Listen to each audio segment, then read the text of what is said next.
আসসালামু আলাইকুম। কেমন আছেন আপনারা সবাই? আশা করছি আল্লাহর রহমতে অনেক অনেক ভালো আছেন। আমিও অনেক ভালো আছি। আজকে তৈরি করে দেখাবো আমি ক্ষীর পাটিসাপটা।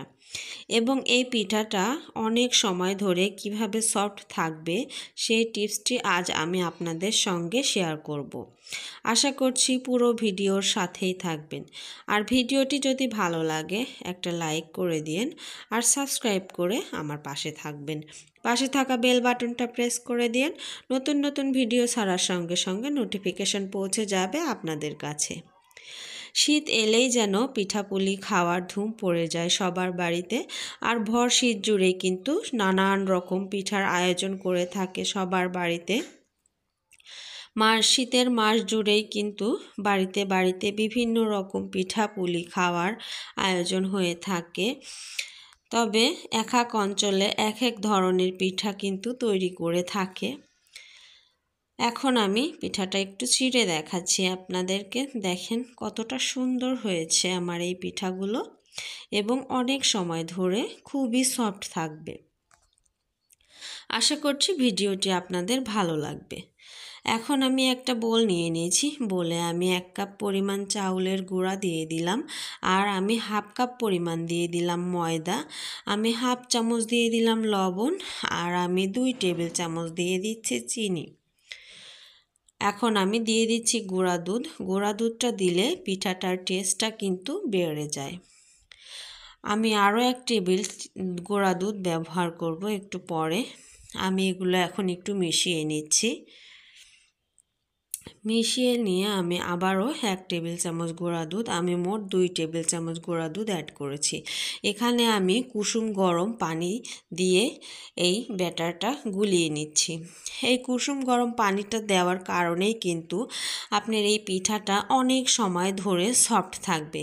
এবং আমরা যে ময়দাটা ব্যবহার করেছি, ময়দা আর এই কুসুম গরম পানিটা দিয়ে এই ব্যাটারটা আমরা রেডি করছি জন্য আমাদের পাটিসাপটা পিঠাটা কিন্তু ফেটে যাবে না এবং অনেক সময় ধরে থাকবে। এটা সফট, খেতেও ভালো লাগবে। ফেটে গেলে কিন্তু দেখতে ভালো লাগে না। এখন আমি ক্ষীরসাটা রেডি করব। যার জন্য আমি এখানে নিয়ে নিয়েছি 1 কাপ কোরানো নারকেল আর টেলে নেওয়া যে আটা থেকে যে আমরা সুজিটা পাই সেই সুজি নিয়ে নিয়েছি 1/3 কাপ আর হাফ কাপ নিয়ে নিয়েছিলাম চিনি। এখন আমি প্যানে দিয়ে দিয়েছি 1 চামচ ঘি, একটা তেজপাতা 2 টুকরো করে দিয়েছি, 2 ইঞ্চি সাইজের একটা চলা আমি ছোট টুকরো করে ভেঙে নিয়েছি আর 3টা সাদা ফল দিয়ে দিয়েছিলাম। এখন আমি সেই চাউলের সুজিটা দিয়ে দিচ্ছি। আমি একটু ঘি দিয়ে এটা একটু ভেজে নিচ্ছি। ভেজে নিলে এই খিরসাটা খেতে ভালো লাগে আর ঘি দেওয়ার কারণে ঘির ফ্লেভারটাও কিন্তু আমরা পাবো। আমি কোরানো নারকেলটাও সামান্য একটু ভেজে নিচ্ছি চাউলের সুজির সঙ্গে। এটা একটু ভেজে নিয়ে আমি এখানে এখন লিকুইড দুধ অ্যাড করব, জাল করে রাখা।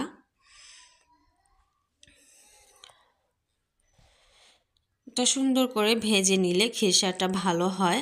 এখন আমি দিয়ে দিচ্ছি 1 কাপ লিকুইড দুধ আর দিয়ে দেব হাফ কাপ চিনি। দিয়ে এটা খুব সুন্দর করে আমি এই খিরসাটা ঘন করে আঠালো করে রান্না করে নেব। আমি এখন হাফ কাপ চিনি দিয়ে দিলাম আর স্বাদের ব্যালেন্সের জন্য সামান্য একটু লবণ আমি দিয়ে দিলাম। আপনারা চাইলে এই লবণটা নাও দিতে পারেন। আর যারা মিষ্টিতে লবণ খেতে পছন্দ করেন সামান্য 1 চিমটি লবণ এখানে অ্যাড করে দিতে পারেন।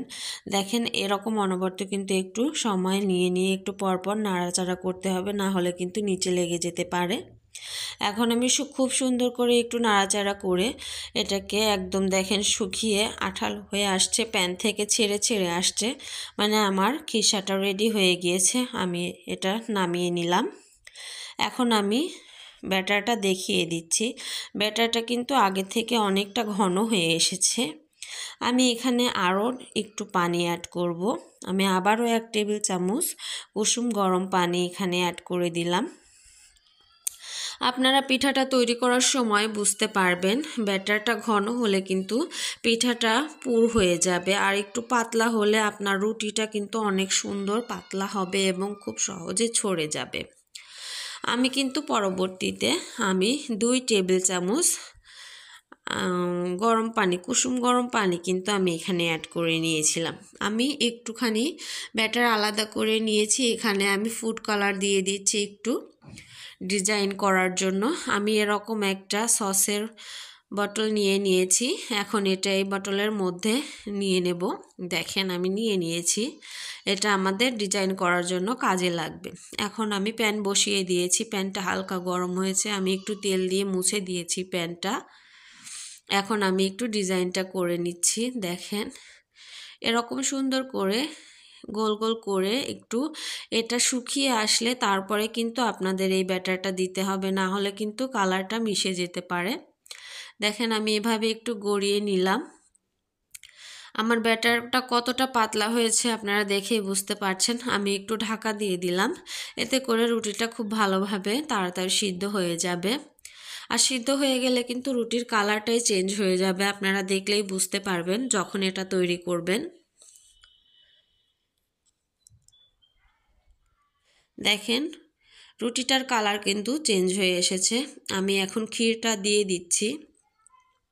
আমি এই ক্ষীরটা বেশি নরম করিনি, বেশি নরম করলে খেতে আমার কাছে ভালো লাগে না। সেজন্য আমি একটু শুকনা শুকনা করে ক্ষীরটা তৈরি করে নিয়েছি। এরকম করে ক্ষীর তৈরি করে পাটিসাপটা তৈরি করলে এই পিঠাগুলো খেতে ভালো লাগে। দেখেন আমি একটা রেডি করে নিয়েছি। আমি আরও একটা আপনাদেরকে তৈরি করে দেখাচ্ছি। দেখেন এটাও একটু শুকিয়ে আসলে আমি আবারও গোলাটা দিয়ে দিচ্ছি। দিয়ে একটু ঘুরিয়ে দিলেই হয়ে যাবে। দেখেন আমারও আরও একটা পিঠা রেডি হয়ে গেল।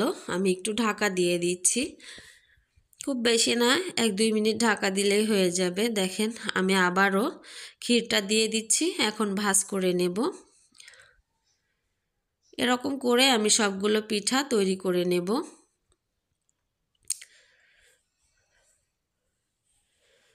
তো আমার ভিডিওটি যদি ভালো লাগে অবশ্যই ফ্যামিলি অ্যান্ড ফ্রেন্ডসদের সঙ্গে শেয়ার করে দেবেন।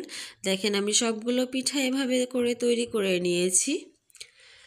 আমার পিঠার ব্যাটারটাও যেরকম সুন্দর হয়েছিল আর খিরসাটাও কিন্তু অনেক মজা হয়েছিল।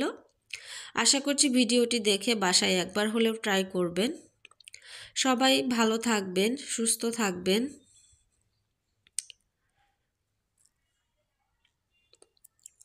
আর আমার এই ভিডিওগুলো আশা করছি দেখবেন এবং ফ্যামিলি অ্যান্ড ফ্রেন্ডসদের সঙ্গে অবশ্যই শেয়ার করে দেবেন। আপনারা সবাই ভালো থাকবেন, সুস্থ থাকবেন। আল্লাহ হাফেজ।